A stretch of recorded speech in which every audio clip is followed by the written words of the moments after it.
और बच्चों को लायक बनाओ, खूब लायक बनाओ, पर बच्चों को इतना लायक भी मत बना देना कि एक दिन वो माँ बाप को नालायक समझने लगे। लायक बनाओ, पढ़ाओ, खूब शिक्षा दीजिए। और जिस दिन बेटा कहने लगे पापा तुम्हें कुछ नहीं आता, मम्मी चुप बैठी रहो, पापा तुम बड़बड़ मत करो, चुप बैठे रहो, समझ लेना तुम्हारी शिक्षा किसी काम की नहीं है। तुमने शिक्षा तो दी पर शिक्षा के साथ में संस्कार देना भूल गए थे।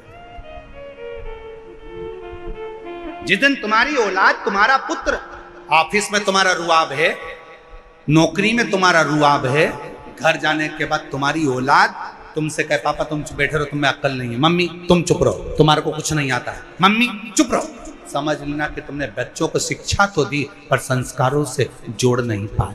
तुम बच्चों को लायक तो बना दिए पर उसने तुमको नालायक समझ लिया। इसलिए याद रखना, अपने बुढ़ापे को सुधारने के लिए अपनी औलादों के सामने तुम्हारी पत्नी भले 8वीं फेल है पर बच्चों से हमेशा कहना कि तेरी माँ के बराबर कोई दुनिया में समझदार नहीं है, और अपने बच्चों के सामने कहना कि तेरे बाप के जैसा दुनिया में कोई समझदार नहीं है। अपने औलाद के सामने अपनी पत्नी का सम्मान करो, अपनी औलाद के सामने अपने पति का सम्मान करो। अगर आज पत्नी अपने पति को बच्चों के सामने कहेगी तेरे बाप में तो अकल ही नहीं है, तेरे बाप में तो अकल नहीं है, तो बच्चा भी वही सीखेगा। और बाप बोलेगा तेरी माँ में तो अकल नहीं है, तेरी माँ में तो अकल नहीं है, तो बच्चा भी वही सीखेगा। और एक दिन जब बच्चा बड़ा होगा तो माँ बाप दोनों को चुप करना चाहेगा।